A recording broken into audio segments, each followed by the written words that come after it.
33 pages, 11, 11, 11, or whatever your page count is, just trying to make sure that you hit those marks, and you sometimes have to make sacrifices of, okay, I love this line, this is the funniest thing I've ever written in my whole life, oh my gosh, yeah, okay, but it doesn't work, it doesn't move the story forward, it doesn't whatever, and you just have to, you have to cut the dead wood out and just sacrifice. You go, I'll save that in another file for another day, maybe I can bring that joke back sometime, because it's so funny, but it's that puzzle and fitting it all together. Right. Next question.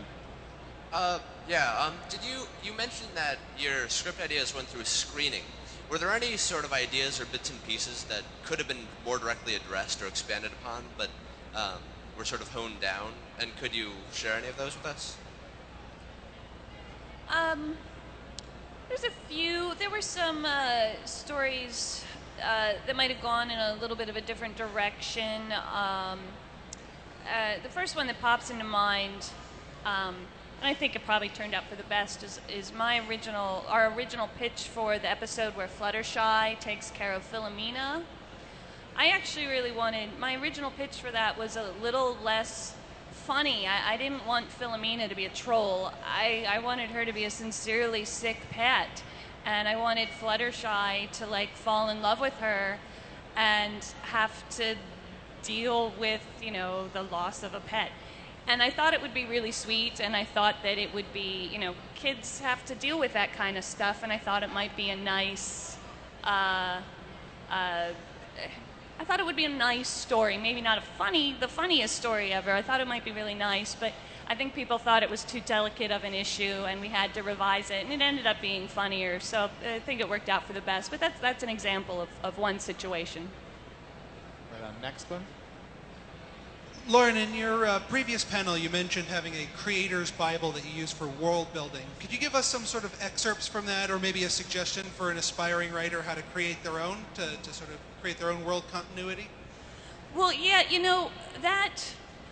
I sat down for a 6-week intensive work session and just pulled it all out of my head. I wish I could give you specific guidelines of how to do that. I've seen lots of different work Bibles, and usually it is kind of here are my characters, and you write out who your main character is, what their pro and con personality traits are, and here's my supporting cast, and here's who they are, and here's their relationship with their first character.